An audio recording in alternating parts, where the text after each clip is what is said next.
लोग इतिहास के लिए इतिहासकारों के बंधक बन जाते हैं। वे अपने राष्ट्र को, अपनी संस्कृति को स्वयं नष्ट कर लेते हैं।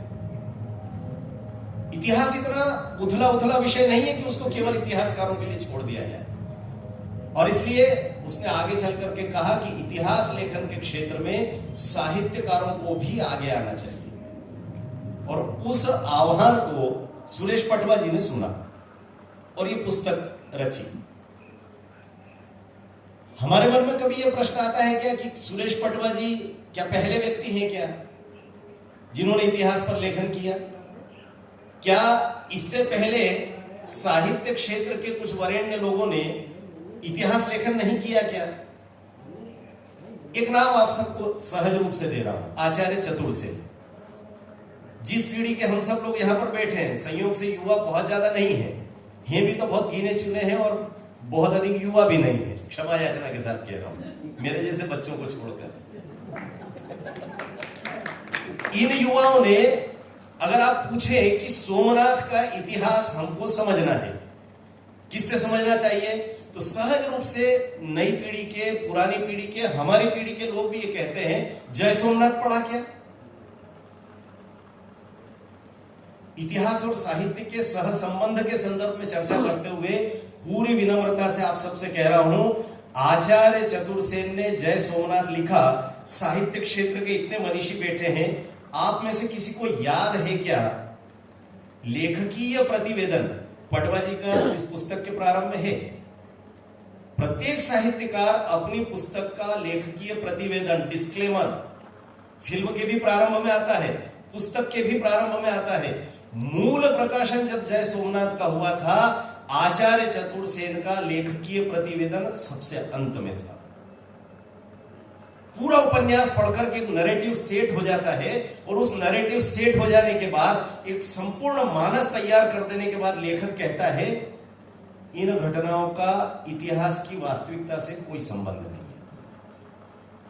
ये पापाचार, ये कदाचार साहित्य जगत के लोग कर चुके हिंदू समाज के साथ, इसलिए सुरेश पटवा जी की इस पुस्तक का आना जरूरी था।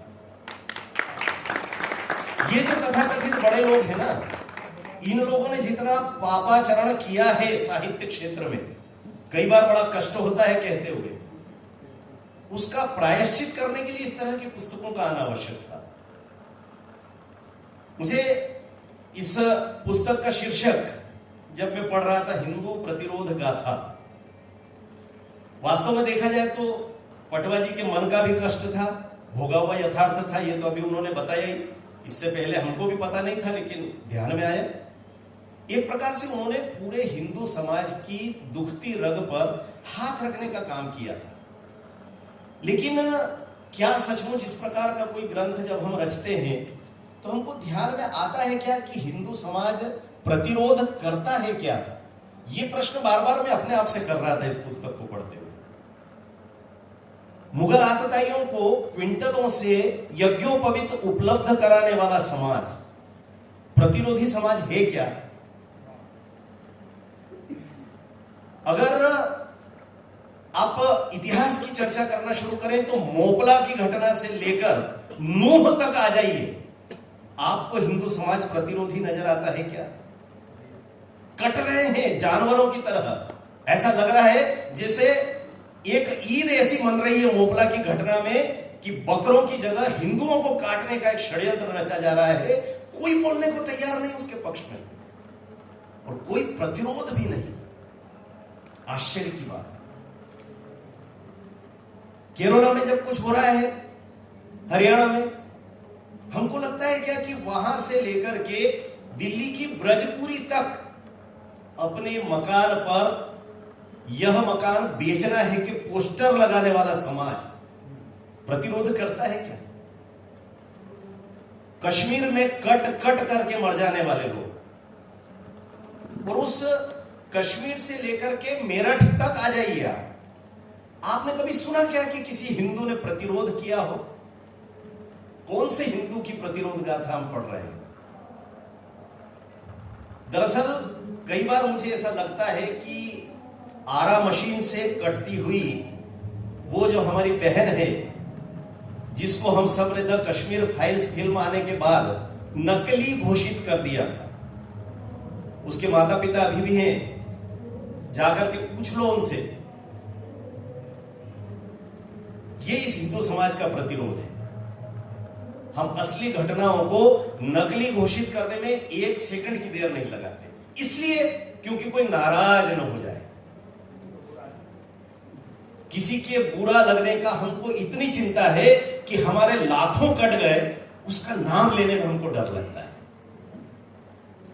मुझे बड़ा आश्चर्य होता है, क्योंकि मैं कई बार सोचता हूं कि आखिरकार ये प्रतिरोध क्यों नहीं होता। जहां प्रतिरोध होना चाहिए वहां क्यों नहीं होता। इसलिए नहीं होता क्योंकि मुझे कभी कभी ऐसा लगता है कि पेड़ कभी प्रतिरोध नहीं करते। आप पेड़ के साथ कुछ भी कर डालिए, वो अचल अविचल अपने स्थान पर खड़ा रहता है।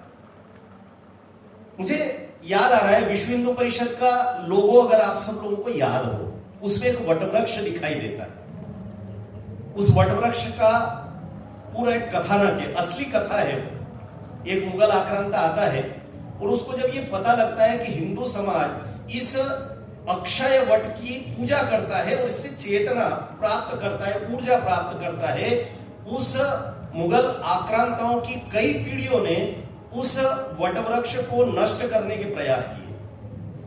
आप सोचिए, प्रस्तर प्रतिमाओं को भंजित करने वाला समाज एक सामान्य वृक्ष को जब भंजित करने पर आ जाए तो क्या क्या प्रयास नहीं होंगे। एसिड डालने से लेकर, उसको काटने से लेकर, उसकी जड़ों में मट्ठा डालने से लेकर सब कुछ किया, लेकिन वो वटवृक्ष समाप्त नहीं होता था। इसलिए विश्व हिंदू परिषद ने जब सोचा कि कोई लोगो तैयार करना है, कोई प्रतीक चिन्ह तैयार करना है, तो क्या किया जाए, तो उसी वटवृक्ष को उन्होंने अपना प्रतीक चिन्ह बनाया। हमारे साथ तुम कुछ भी कर लो, हम कभी नष्ट नहीं होंगे, उसका प्रतीक बनकर के वो उभरा। ये जो वटवृक्ष है ना, जिसको आप हिंदू समाज कहते हैं, हिंदू कहते हैं, डच आए, पत्ते तोड़ लिए, और दूसरे आए, पुर्तगाल आए, मुगल आए, अंग्रेज आए, कोई फल तोड़ रहा है, कोई जड़ें काट रहा है, कोई तना काट रहा है, कोई डालियों को छांट रहा है, लेकिन उसके बाद भी प्रतिरोध नहीं करते। ये सब के सब आकर के चले गए। लेकिन आज भी, जैसा कि लाजपत आहूजा जी कह रहे थे, 100 करोड़ हिंदू समाज अगर दृढ़ता के साथ खड़ा है, आज भी अस्तित्ववान है, तो वो इन नालायकों के किसी षड्यंत्र के कारण से नहीं है। अगर यह समाज किसी दिन प्रतिरोध करने पर आ जाता, मैं तो कई बार कहता हूं इस बात को, कि यदि हिंदू समाज किसी दिन जागने की बात तो आप छोड़ दीजिए, करवट ले लेता है, उस दिन 6 दिसंबर हो जाता है। इस हिंदू समाज के संबंध में कई सारी बातें, मतलब पटवा जी ने इतनी प्रकार से समेटा उसको। मुझे याद आता है, मैं जब पढ़ रहा था, पृष्ठ 260 से 280 तक आपने उर्दू साहित्य की चर्चा प्रारंभ की। पिछले दिनों उर्दू अकादमी के कार्यक्रम में मैंने वही सारी बातें जब कही थी, तो बहुत सारे लोग असहज हो गए थे, घनश्याम जी को पता है। बाद में सोशल मीडिया पर काफी चर्चाएं हुई थी उसकी। लेकिन इन असहजता की चिंता करके हम सत्य बोलना बंद कर दें, ये संभव है क्या? उन सारी उर्दू शायरियों के संबंध में और ये सब जब बातें हो रही थी, तो मुझे याद आ रहा था कि पटवा जी को अगर सचमुच हिंदू प्रतिरोध गाथा के संदर्भ में लिखना है, तो कुछ कुछ चीजों के संदर्भ और जोड़ना चाहिए। ये तो सारे नकारात्मक किस्से तो ढेरों हैं। उर्दू साहित्य वालों ने क्या क्या नालायकी की, क्या क्या नाकारापन किया हिंदू समाज के साथ, कैसे कैसे शाब्दिक षड्यंत्र और धोखे किए। लेकिन वचनेश जी त्रिपाठी का एक ग्रंथ है, राष्ट्र धर्म के पूर्व संपादक, हिंदुआनी वे रहूंगी, ये शीर्षक है उसका, आप कभी उसको पढ़ना। ये जो हिंदू प्रतिरोध है, ये दरअसल सांस्कृतिक प्रतिरोध है, कि शस्त्र का प्रतिरोध तो बिल्कुल नहीं है। मैंने ढेर सारे उदाहरण आपको दे दिए। अगर शस्त्र का प्रतिरोध होता तो अभी तक दृश्य कुछ दूसरा ही होता। ये जितने आपको 56 देश और 54 देश गिनाते हैं ना दूसरे पंथों के, उससे 8-10 गुना देश तो अपने होते।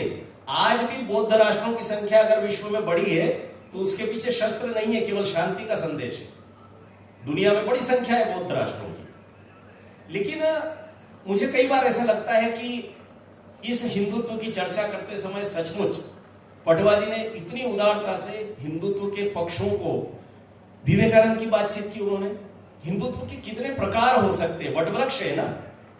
विवेकानंद सार्वभौमिक हिंदुत्व के हैं।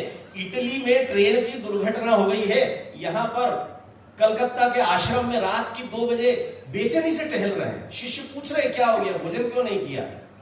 मुझे लग रहा है कि दूर कहीं मेरे कुछ बंधु दुर्घटनाग्रस्त हुए हैं, घायल हुए हैं, कई की मृत्यु हुई है। दूसरे दिन अखबारों में आया इटली में दुर्घटना हुई।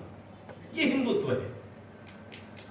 और ये हिंदुत्व जब विवेकानंद से महर्षि अरविंद की तरफ जाता है पटवा जी की पुस्तक में, मेरा निवेदन है कि पटवा जी तो केवल संकेत कर रहे हैं, नई पीढ़ी से आह्वान करिए इस पुस्तक को पढ़कर वे जिन जिन संदर्भों की बात कर रहे हैं उन पुराने ग्रंथों को भी अवगाहन करें नई पीढ़ी। आपको समझ में आएगा सचमुच महर्षि अरविंद के बारे में हमारे युवा कितना जानते हैं। उस जमाने में आईसीएस की परीक्षा पास किया हुआ व्यक्ति आज के आईएएस आईपीएस के चरणों में लौटने वाला समाज, उस जमाने के आईसीएस ठुकरा दी अंग्रेजों की नौकरी का, नहीं बनना है बंगाल प्रेसिडेंसी का सेक्रेटरी मुझे, चले गए बड़ौदा में सेवा करने के लिए। बड़ौदा महाराज ने नौकरी दी उनको। लेकिन यह महर्षि अरविंद का जो हिंदुत्व है, यह जब मानवीय हिंदुत्व बनता है तो फिर कैसे दृश्य होते हैं। तो बड़ौदा महाराज के साथ बग्गी में घूमने के लिए जा रहे थे, बूढ़ी अम्मा दिखी और बूढ़ी अम्मा के सिर पर बहुत बड़ा लकड़ी का गट्ठा था। तुरंत बड़ौदा महाराज उतरे और उन्होंने बग्घी में जहां पैर रखने की जगह होती थी वो गट्ठा उतरवा करके वहां रखा। और बाद में महर्षि अरविंद से जब महल में पहुंचे तो कहने लगे आपने कोई टिप्पणी नहीं की। आज मैंने एक मां की सेवा की, उसके सिर पर बोझ था, मैंने उसके गंतव्य तक अपनी बग्घी से वो गट्ठा पहुंचाया। तो महर्षि अरविंद ने कहा टिप्पणी सुनना चाहते हो क्या। कहा हाँ। का धिक्कार ऐसे राजा को जिसके राज्य में इतनी बूढ़ी मां को इतना भारी गट्ठा लकड़ियों का अपने सिर पर लेकर के घूमना पड़ रहा है। क्या करूं। का एक ऐसा कोष होना चाहिए आपके पास जिस व्यक्ति को अत्यधिक आवश्यकता हो, आए पैसा निकाले, धन निकाले, ले जाए, जरूरत लगी तो ले लिया, चुका सका तो ठीक है, नहीं चुका सका तो कोई समस्या नहीं। और तब एक कोष की स्थापना हुई जिसे बाद में बड़ौदा बैंक में कन्वर्ट किया गया। बड़ौदा बैंक की स्थापना का जो नेपथ्य है, उस नेपथ्य में आपको महर्षि अरविंद का मानवीय हिंदुत्व दिखता है। लेकिन यही हिंदुत्व जब अति मानवीय हिंदुत्व हो जाता है, अति मानव जैसे शब्द केवल महर्षि अरविंद ने रखे हैं, और इस अति मानव की संकल्पना जब महर्षि अरविंद देते हैं तो यह अति मानव साधक हिंदू हो जाता है। उस हिंदुत्व के बारे में नई पीढ़ी तो छोड़िए, हमारी पुरानी पीढ़ी को भी शायद पता नहीं होता है अति मानव क्या होता है, अति मानवीय हिंदुत्व क्या होता है। ये ऐसा होता है कि जब महर्षि अरविंद साधना कर रहे होते हैं तो श्री मां, वो फ्रांस की प्रख्यात साधिका रही हुई उनकी शिष्य थी, श्री मां बाहर भक्तों से कह रही है औरों साधना में है और औरों की साधना का परिणाम प्राप्त होगा, तुम तय मान करके चलना। जिस दिन उनकी साधना समाप्त होगी वे साक्षात दुर्गा की तरफ भारत माता की आराधना कर रहे हैं। और उन्होंने मुझसे कहा है अपने जन्मदिन पर मां भारती को एक बड़ा उपहार दूंगा। आप कल्पना कर सकते हैं कैसी साधना चल रही थी महर्षि अरविंद की। और महर्षि अरविंद के जन्मदिन पर 2 वर्ष बाद इस राष्ट्र को उपहार मिला। महर्षि अरविंद का जन्मदिन 15 अगस्त को आता है, 2 वर्ष बाद श्री मां के कहने के बाद। यह होती है दिव्य दृष्टि हिंदुत्व की, यह होता है अतिमानवीय हिंदू। इसके बारे में बात करने का अधिकार किसी रोमेला थापर छाप इतिहासकार को है क्या? उसकी चर्चा सुरेश पटवा कर सकते हैं। उन इतिहासकारों के सामने एक चुनौती के रूप में उन्होंने इस पुस्तक को रखा है। और इसलिए मैं कई बार कहता हूं कि अभी इन दोनों जिन विचारकों के संबंध में इन्होंने कहा ये चिरंतन और चिरजीवी राष्ट्र है, ये एक ऐसी परंपरा है जो लाखों वर्ष से चली आ रही है। अभी आहूजा जी ने संकेत किया, मैं पटवा जी से मैं भी ये आग्रह करता हूं, हम लोग इन मुहावरों में शब्द संजाल में इतने उलझे हुए हैं कि कई बार उन्हीं लोगों के नरेटिव के द्वारा स्थापित शब्दों का प्रयोग करते हैं। आपने कहा 4-4.5 हजार साल की परंपरा, आप अमेरिका से पूछ करके देखिए, उसने अपने विश्व ग्रंथालय में पूरी जगती का सबसे प्राचीन ग्रंथ ऋग्वेद को कहा है। और ऋग्वेद कितने वर्ष पुराना है ये विदेशियों से पूछ के देख लो आप। हम अभी भी 4.5-5 हजार पे अटके। क्यों अटके हैं? क्योंकि उन्होंने कहा, इसलिए हमको पता है कि हमारी परंपरा इतनी है। हमारी कालगणना के बारे में फ्रांस का काशी नहीं कह रहा है, दुनिया का सबसे बड़ा कालगणना विशेषज्ञ 29 करोड़ 86 लाख वर्ष पुरानी परंपरा है भारत की।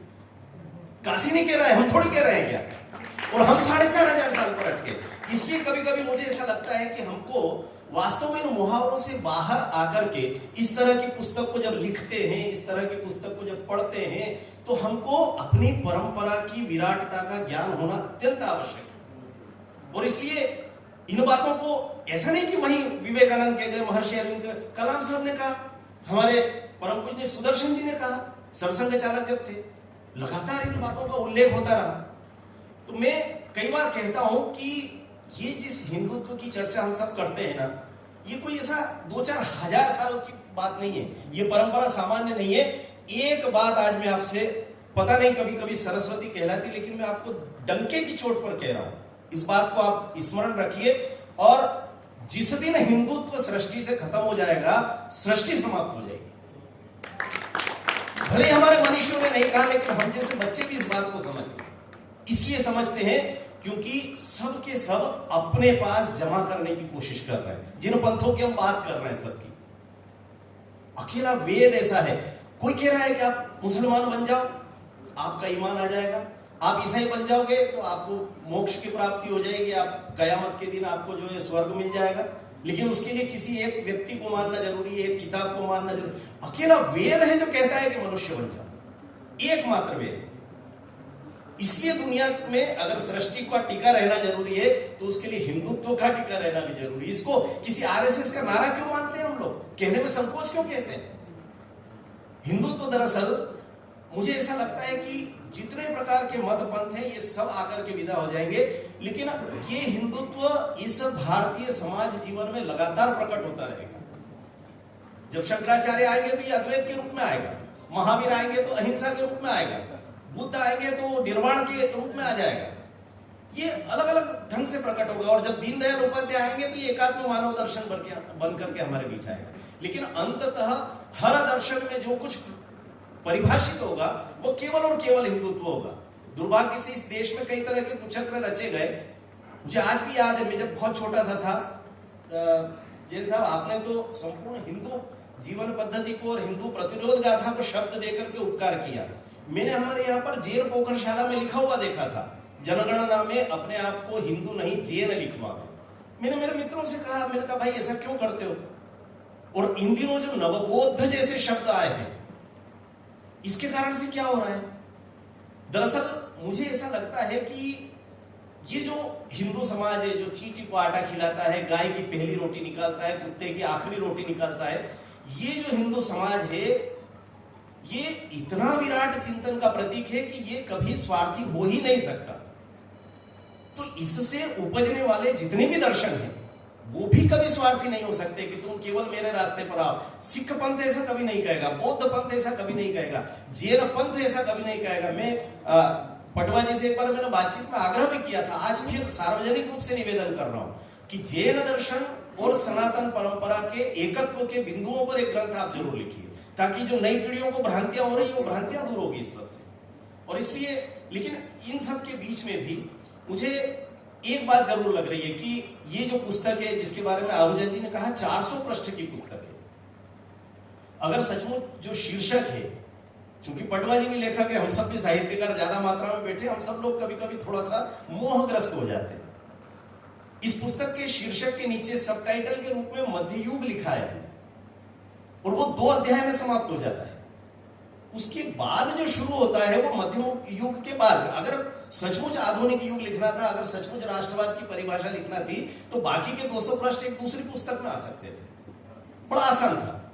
तो वास्तव में जो शीर्षक था वो शीर्षक के साथ भी न्याय हो जाता और एक कॉम्पैक्ट पैकेज, जिसको हम कह सकते हैं साहित्य में, उस तरह का एक विचार पूरा का पूरा उसमें आ सकता था। लेकिन फिर भी मुझे लगता है कि ये सहज रूप से होता है, मुझसे भी हो सकता है, किसी भी साहित्यकार से हो सकता है। लेकिन मध्य युग की चर्चा करते हुए अगर आधुनिक युग आ गया तो कोई अपराध है ऐसा मैं बिल्कुल नहीं कह रहा हूं, इसमें से भ्रांति आप बिल्कुल मत रखिएगा। तो राष्ट्रवाद की भी चर्चा हुई, भाई साहब ने बहुत अच्छा कहा कि ये कोई वाद नहीं है, कोई इज्म नहीं है। जब वाद होता है वह प्रतिवाद होता है, और ये दोनों जब होते हैं तो विवाद भी होता है। हिंदू दर्शन में कोई विवाद नहीं है कहीं भी, इसलिए वो दर्शन है। और इसलिए इसको सभी प्रकार के इज्म से दूर रखते हुए मुझे कई बार लगता है कि इस राष्ट्रीयता के विचार को सावरकर के प्रति अगर आपका दुराग्रह नहीं है तो सावरकर के दृष्टिकोण से जरूर समझिए। उन्होंने केवल 2 गुण बताए। ये जो जितना प्रतिरोध की हम बात कर रहे हैं ना, इस प्रतिरोध की आवश्यकता ही समाप्त हो जाएगी यदि 2 गुण हमारे विकसित हो जाए। पहला तो उन्होंने कहा कि एक तो जो परस्पर विभेद है पूरे हिंदू समाज में, किसी भी कारण से, भाषा के कारण, पंथ के कारण, मत के कारण, उन विभेदों को समाप्त करना है। एक वाक्य मुझे उनका बड़ा अच्छा लगता है कि चूहे खाने वाली बिल्ली को तुम अपनी थाली में भोजन करवा सकते हो, लेकिन अपने ही समाज का हिंदू बांधव उसको केवल जाति के कारण से तुम अपनी थाली में भोजन नहीं करवा सकते। इसको समझने की आवश्यकता है। हिंदू समाज के एकत्व की बात यदि करते हैं तो सावरकर के दृष्टिकोण को समझिए। और दूसरा बड़ा सुंदर शब्द जो मुझे सबसे ज्यादा पसंद है, इस तरह के विषयों पर मैं आज सोशल मीडिया पर लिख करके आया था कि बड़े दिनों बाद पुराने कलेवर में लौटने को मिलेगा मुझे आज। ये इस प्रकार के विषय साहित्य अकादमी में आने के बाद जरा छूट गए थे। पटवा जी का धन्यवाद है कि फिर से उसको मैं मेमोरी को रिकॉल कर रहा हूं बहुत वर्षों के बाद। लेकिन निश्चित तौर पर उन्होंने एक शब्द प्रयोग किया, सद्गुण विकृति। हिंदू समाज सचमुच यदि प्रतिरोध खड़ा करना चाहता है, बैरिकेशन करना चाहता है, सबसे पहले अपनी सद्गुण विकृति को त्याग दे। पृथ्वीराज की आवश्यकता बिल्कुल नहीं है। 16 युद्ध में हार गए और माफ कर रहे हैं। अरे पहले हमले में जब जीते थे, पहले हमले में गर्दन उड़ा देना थी। 17वें युद्ध में आंखें फुड़वाने तक क्यों प्रतीक्षा कर रहे हैं? और इसलिए मुझे कभी कभी लगता है कि जिस सोमनाथ से मैंने बातचीत शुरू की थी, अपना समापन करते हुए मैं कह रहा हूं कि सोमनाथ का इतिहास आचार्य चतुर्सेन से मत पढ़िए। सोमनाथ का इतिहास पूरा होता है हरि सिंह नलवा पर जाकर। हरि सिंह नलवा जब घोड़े पर बैठ करके सेना लेकर निकला तो अफगानिस्तान तक रोंदते हुए उस अपराध के अपराधियों को समूल नाश करके जितना धन लेकर के गया था, हीरे जवाहरात, सोना पत्थरी, सब उखाड़ करके सब डंके की चोट पर वापस लेकर के आ गया। उस इतिहास को पढ़ने की आवश्यकता है पटवा जी के माध्यम से। और इसलिए मैं कई बार मुझे लगता है कि एक और बात जो मुझे ध्यान में आ रही थी, संघ को लेकर के कुछ बातचीत हुई थी। मेरा थोड़ा सा उसमें भी अपना स्वयं का एक निजी मत है। मैं कई बार आग्रह करता हूं और हमारे माननीय सरसंघ चालक जी के मुंह से आपने कई बार सुना होगा, संघ को जानना है तो संघ में आकर जाना। श्रद्धेय पटवा जी ने तो संघ को जाना भी है, बाल्यकाल से वो शाखा भी गए, लेकिन मुझे जैसा 55 साल का बच्चा, हमारे एक संघ आयु शब्द चलता है संगठन में, मेरी संघ आयु जो है वो 50 वर्ष है। ये मैं गर्व के साथ कहता हूं। 5 साल की उम्र में पहली बार मेरे पिताजी ने नेकर पहना करके मुझे ध्वज प्रणाम करवाया था। 50 साल की संघ आयु का ये बच्चा आज भी ये कहता है दावे के साथ, मैंने संघ को अब तक 1% भी नहीं समझ पाया। अगर हम सचमुच संघ को समझना चाहते हैं तो संघ के वास्तविक कार्य पद्धति को, उसके इतिहास को, उसके साहित्य को समझने का प्रयास करें। आपने कहा कि गांधी के उदारवादी हिंदुत्व को दक्षिणपंथी या तथाकथित रूप से कट्टरवादी हिंदुत्व जिसको कहते हैं, उसको मानने वाला संघ नहीं मानता। मैं प्रश्न करता हूं इस सभा से, आप मुझे, कांग्रेस सबसे ज्यादा मानती है ना गांधी जी को। गांधी जी के सारे उनके गीत उठा करके देख लीजिए, सब उठा करके देख लीजिए, आपको कहीं गांधी जी को नित्य प्रति कोई कांग्रेस वाला याद करता हुआ दिखे तो मुझे बताना। संघ का जो प्रातः स्मरण है, उस प्रातः स्मरण में हम प्रतिदिन गांधी जी को याद करते हैं। व्यक्ति की विकृति हो सकती है, संगठन में विकृति नहीं है सोच में। और गांधी के दर्शन को हम सबसे ज्यादा श्रद्धा के साथ स्मरण करते हैं। तो इसलिए ये कहना कि गांधी के उदारवादी हिंदुत्व से हम सहमत नहीं है, मुझे लगता है कि ये थोड़ा सा अगले संस्करण में जैसे सुधार की बात हुई थी वो सुधार हो सकता है। और मुझे लगता है कि एक और बात जो हम सब लोगों को ध्यान देना चाहिए कि कई बार हिंदुत्व को लेकर के हम लोगों के मन में ऐसा लगता है, संशय आता है कि शायद ये समाप्त हो जाए। लेकिन जैसा मैंने कहा कि आप तय मान करके चलिए, जिस दिन सृष्टि में प्रलय आना होगा उसी दिन हिंदुत्व समाप्त होगा। ये आत्मविश्वास दृढ़ रखिए मन में। और इसलिए मैं श्रद्धेय जो हमारे प्रथम सरसंघ चालक है, वो एक वाक्य कहा करते थे मराठी में, यांची देही यांची डोळा, इसी देह से, इन्हीं आंखों से मैं इस राष्ट्र को हिंदू राष्ट्र बनता हुआ देखूंगा। ये उनका दृढ़ विश्वास था। और इसलिए मुझे कई बार ऐसा लगता है कि हम सब भी ये दृढ़ विश्वास रखें कि हम अपनी इसी देह से, इन्हीं आंखों से इसको एक आदर्श हिंदू राष्ट्र के रूप में देखने वाले हैं। अभी तो 2023 आया है, मृत्युंजय राष्ट्र है, ये तो समुद्र की बूंद बराबर समय है 9 साल का। तो इस समय सनातन का स्वर्णिम काल चल रहा है और मैं ईश्वर से प्रार्थना करता हूं कि पटवा जी जैसे पिछली पीढ़ी के पुरखे ने हिंदू प्रतिरोध गाथा लिखी थी, इस विकास जैसे बच्चे को कभी मौका लगा तो 1 दशक में हिंदू प्रतिशोध गाथा जैसा एक ग्रंथ रचने का अवसर आ जाएगा। और ये प्रतिशोध हम शस्त्रों से नहीं लेंगे, हम शास्त्रों से लेंगे, अपनी उस पुराने ज्ञान परंपरा से लेंगे। आज केवल इतना ही, बहुत बहुत धन्यवाद।